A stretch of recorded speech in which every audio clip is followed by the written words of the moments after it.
The March wind cut through downtown Philadelphia like a knife, carrying the last bitter breath of winter across the intersection where Sarah Williams stood with her 18-month-old twins strapped to her chest and a worn baby carrier in her cold, numbed hands. She held a basket of flowers, daisies, carnations, and roses she'd bought wholesale that morning with the last of her money, hoping to sell them to commuters heading home from work. Emma and Ethan, her blonde-haired twins, pressed against her for warmth, their small faces red from the cold, their eyes heavy with the exhaustion that came from spending hours outside in weather no toddler should be exposed to. Sarah had dressed them in every piece of warm clothing they owned, layering their small bodies until they could barely move. But it wasn't enough. It was never enough. Flowers. Fresh flowers. Sarah called out, her voice from hours of shouting over traffic noise. $5 a bunch. Beautiful flowers. Commuters hurried past without making eye contact. Their own lives too busy. Their own problems too consuming to notice. The young woman with 2 babies selling flowers in the cold. Some glanced at her with pity. Others with judgment, making assumptions about her choices, her circumstances, her worthiness of help. Sarah was 24 years old, though she looked older, worn down by 2 years of single parenthood, poverty, and the constant grind of trying to survive. She'd been a college student once, studying nursing, planning a future. Then she'd gotten pregnant, and her boyfriend, the twins' father, had disappeared the moment he'd heard the news. Her parents, religious conservatives who'd made their expectations clear, had disowned her for getting pregnant out of wedlock. So Sarah had done what she had to do. She'd dropped out of school. She'd worked whatever jobs would hire a visibly pregnant woman. She'd given birth to twins in a charity hospital. Alone, except for a kind nurse who'd held her hand through the worst of it, and she'd been fighting to keep her head above water ever since.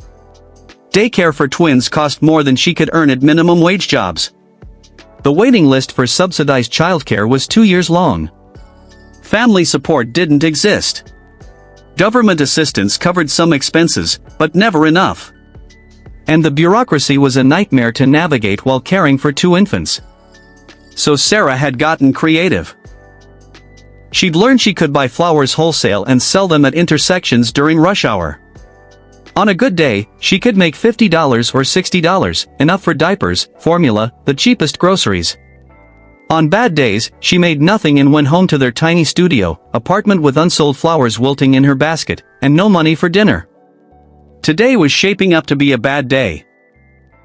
She'd been out here for 3 hours and had sold exactly 2 bunches of flowers, $10, not even enough to cover what she'd paid for the flowers wholesale, let alone feed her children. Emma started crying. A tired, hungry, cold cry that broke Sarah's heart. Ethan joined in, his small voice creating a chorus of misery that made passing commuters walk even faster, eager to escape the uncomfortable reminder of suffering. "Sho, babies, it's okay," Sarah murmured, bouncing slightly to soothe them. "We'll go home soon, just a little longer. Mama needs to sell a few more flowers, and then we'll go somewhere warm." But the twins were past the point where bouncing and reassurance helped. They were cold and hungry and done with being outside. Their crying escalated, and Sarah felt tears burning her own eyes. She was failing them. Every day in 100 different ways, she was failing her children. A car horn made her jump. She'd unconsciously drifted too close to the curb, and a driver was gesturing angrily at her to move. Sarah stepped back, murmuring an apology the driver couldn't hear. Clutching her flower basket tighter. That's when the black Mercedes pulled up to the curb directly in front of her and stopped. The car was the kind Sarah had only seen in magazines. Sleek, expensive, probably worth more than she'd earn in 5 years. The tinted window rolled down, revealing a man in his early 40s, handsome in that polished way wealthy people often were, wearing a charcoal suit that probably cost more than Sarah's monthly rent. He was looking directly at her with an expression Sarah couldn't quite read. Not pity exactly, but something deeper. Recognition perhaps. Understanding. "How much for all the flowers?" he asked, his voice carrying clearly despite the traffic noise. Sarah blinked, certain she'd misheard. "I'm sorry." "All of them." Every flower in your basket. How much? Sarah looked down at her basket. She had at least 15 bunches left. At $5 each, that would be $75. More than she'd hoped to make all day. $75, she said hesitantly, waiting for him to laugh or drive away or reveal that this was some kind of cruel joke. Instead, he reached for his wallet and pulled out a $100 bill. Keep the change, but I'd like to talk to you for a few minutes. Would you get in the car where it's warm? You and your babies look frozen. Every instinct. Sarah had screamed that getting into a stranger's car was dangerous, but she looked at her twins. Emma's face was blotchy from crying. Ethan's lips looked almost blue despite his layers of clothing, and she made a decision. They needed warmth, even if just for a few minutes. Okay, she said quietly. The man got out of the car and came around to help her. Up close, Sarah could see he was older than she'd initially thought. Probably mid-40s, with brown hair graying at the temples and kind eyes that held their own shadows of pain. I'm Michael Preston, he said, opening the back door. Let me help you with the babies. The name meant nothing to Sarah, but the way he carefully helped her maneuver the twins into the back seat suggested he'd done this before. The car's interior was blissfully warm. Heated leather seats providing instant relief from the bitter wind. Michael returned to the driver's seat and turned to face her. My name is Michael Preston. I run Preston Holdings. We own real estate developments, some technology companies, various investments. I tell you this not to brag, but so you understand that I have resources and I'd like to help you. Sarah clutched her empty flower basket defensively. I don't want charity. I'm not offering charity, Michael said gently. I'm offering opportunity, but first I'd like to hear your story. What's your name? And how did you end up selling flowers in the cold with two babies strapped to your chest? Something in his tone, not judgment, not pity, but genuine interest made Sarah's careful walls crack. And once she started talking, the story poured out. She told him about college, about the nursing program she'd loved, about getting pregnant and being abandoned by her boyfriend and disowned by her family, about trying to work while caring for twins, about the impossibility of affording childcare, about the bureaucratic nightmares of social services and the humiliation of food banks and the constant calculation of whether to buy diapers or groceries. I'm not lazy, Sarah said fiercely, tears streaming down her face. I work so hard, but it's never enough.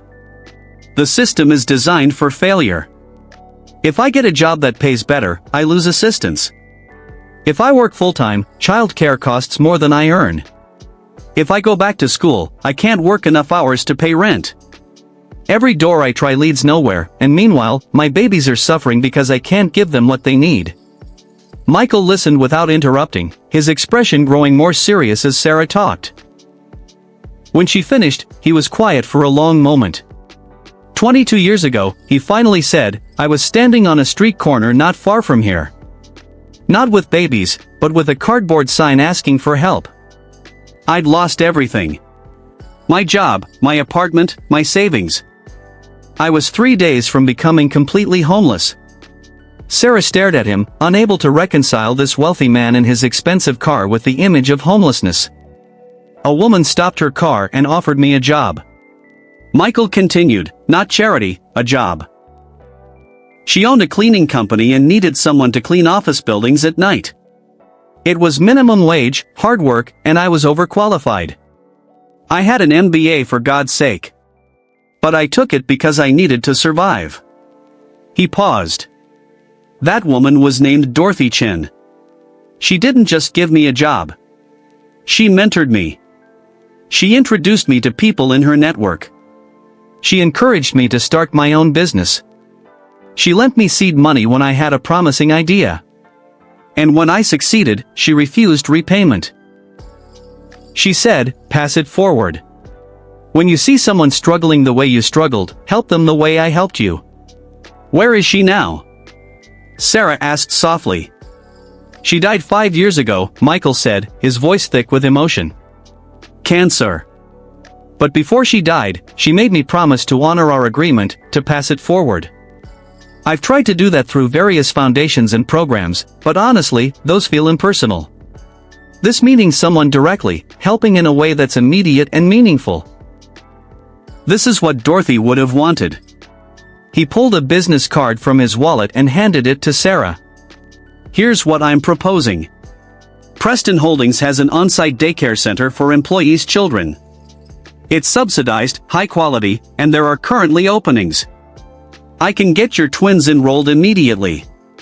Sarah's breath caught. I can't afford daycare. You're not listening, Michael said with a slight smile.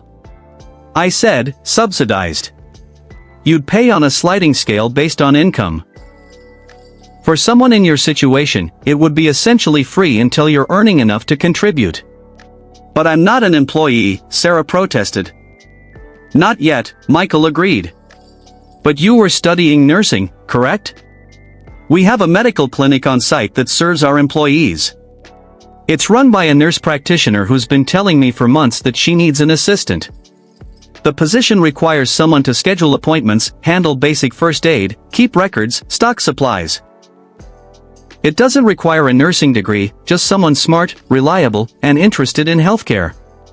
Sarah felt hope rising, dangerous, and intoxicating. Why would you do this for me? You don't know me. I know enough, Michael said. I know you're standing in the cold selling flowers instead of begging. I know you're dressed poorly, but your children are bundled in every warm thing you own. I know you're exhausted, but still trying. That tells me you're exactly the kind of person. Dorothy saw in me someone who just needs an opportunity. Not charity. What if I fail? Sarah whispered. What if I'm not good enough? Then we'll figure it out, Michael said simply. The point isn't perfection. The point is opportunity. The chance to work, to support your children, to eventually go back to school if that's what you want. To build a life instead of just surviving day to day. Emma and Ethan had fallen asleep in Sarah's arms, finally warm and peaceful. Sarah looked down at them. These two small people who depended entirely on her, who deserved so much more than she'd been able to give them. Yes, she said. Yes, I'll take the job. Thank you. Thank you so much. Don't thank me yet, Michael said with a smile. Wait until you've worked for us for a while and realized how demanding we can be. But Sarah, I believe you're going to do great things. All you needed was a chance. The next morning, Sarah showed up at Preston Holdings with her twins, terrified and hopeful in equal measure. The building was modern and gleaming, so different from the rundown places she'd lived and worked. The daycare center was bright and cheerful, staffed by professionals who welcomed Emma and Ethan with warmth and expertise. The job itself was exactly as Michael had described, challenging, but not overwhelming. Important, but with room for learning. Rachel, the nurse practitioner, was patient with Sarah's questions and impressed by her medical knowledge retained from her nursing studies. You're overqualified for this position, Rachel observed after the first week. Have you thought about finishing your degree? I can't afford to go back to school, Sarah said automatically. Preston Holdings has a tuition assistance program, Rachel replied. Employees who've been with us for 6 months can apply. It covers up to full tuition for degree programs related to their work. You're in healthcare. Nursing definitely qualifies. Sarah felt tears threatening. Every door she'd thought was closed seemed to be opening one after another, revealing possibilities she'd stopped letting herself imagine. Over the following months, Sarah rebuilt her life. She enrolled in night classes at a community college.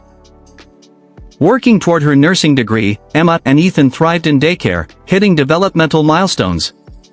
Sarah had worried they'd miss because of their difficult start. She moved out of the studio apartment into a small 2-bedroom in a safe neighborhood. She started saving money, actually saving, building an emergency fund instead of living crisis to crisis. Michael checked in periodically, not as a boss. He wasn't directly her supervisor, but as a mentor. He'd ask about her classes, her children, her plans. He'd offer advice when she struggled and encouragement when she succeeded. You're doing this, he'd tell her. Not me. I just opened the door. You're the one who walked through it and did the work." But Sarah knew better. Yes, she was working hard. Yes, she was making good choices. But none of it would have been possible without that moment when Michael stopped his car, bought her flowers, and offered her a chance. 2 years after that cold March day, Sarah graduated with her nursing degree. She'd been offered a full-time position in the Preston Holdings Medical Clinic with benefits, good pay, and a schedule that allowed her to be present for Emma and Ethan. Her twins were 3 now, happy and healthy and thriving. At her graduation ceremony, Michael was there in the audience beside Rachel and several other colleagues from Preston Holdings. After the ceremony, he pulled Sarah aside. "Dorothy would be proud," he said simply. "And so am I.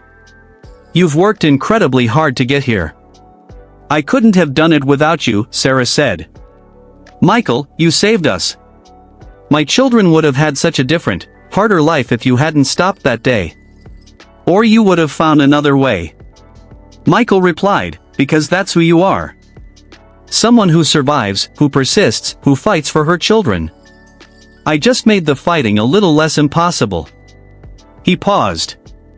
"I need to tell you something. That day, I stopped my car. I'd just come from a doctor's appointment. I'd been diagnosed with early-stage cancer, treatable, but serious, and I was driving around trying to process it, thinking about mortality and legacy and what really mattered." Sarah felt her throat tighten. "Are you okay?" "I am," Michael assured her. "Treatment went well. I'm cancer-free now, but that diagnosis changed my perspective. Made me think about Dorothy and her promise to pass it forward. Made me realize I'd been doing it in abstract ways, writing checks, sitting on boards, but not in the personal meaningful way she'd helped me." "And then you saw me selling flowers," Sarah said softly. "And then I saw you," Michael confirmed.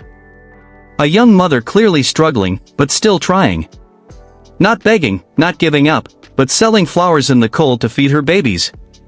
It reminded me of myself holding that cardboard sign, desperate but not defeated. And I thought, this is my chance. This is how I honor Dorothy's memory and my own second chance at life." He smiled. "So, thank you, Sarah, for letting me help you. For working so hard to make that help matter, for proving that what Dorothy believed, that people just need opportunity, not judgment, was true." 5 years after that cold day, Sarah was a full-fledged registered nurse running the medical clinic at Preston Holdings. Emma and Ethan were in kindergarten, reading above grade level, showing no signs of the trauma that might have marked children who'd spent their earliest months in poverty. But Sarah never forgot. She volunteered at homeless shelters, using her nursing skills to provide healthcare to people experiencing the kind of desperation she'd once known. She spoke at community colleges, sharing her story with other single mothers trying to balance school and parenting. She contributed to scholarship funds and childcare initiatives. And when she saw people struggling, truly saw them. The way Michael had seen her, she helped. Not with grand gestures usually, but with the kind of practical assistance that actually changed lives, connections to resources, information about programs, sometimes just the acknowledgement that they were trying, that their efforts mattered, that they deserve support rather than judgment. "I'm passing it forward," she told Michael when he noticed her growing advocacy work. "Like Dorothy asked you to do, like you did for me, you're doing more than that," Michael observed.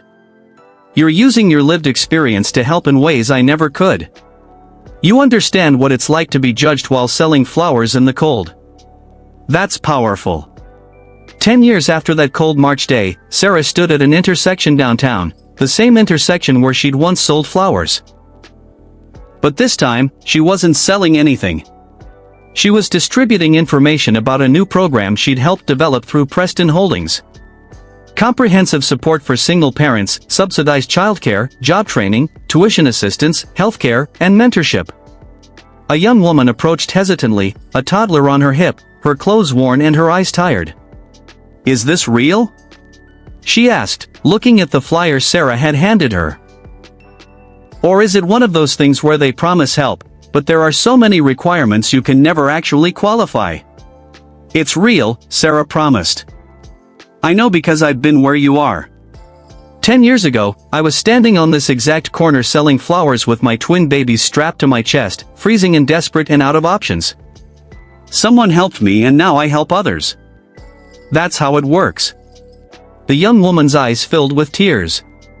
I don't know if I can do this. Go back to school, work, be a good mom. It feels impossible.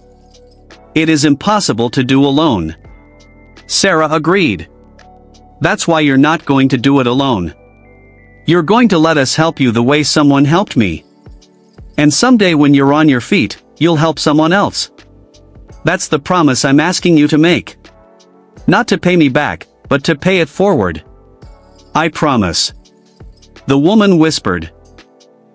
Sarah gave her a hug, careful of the toddler between them, and thought about Michael and Dorothy and the chain of kindness that connected them all.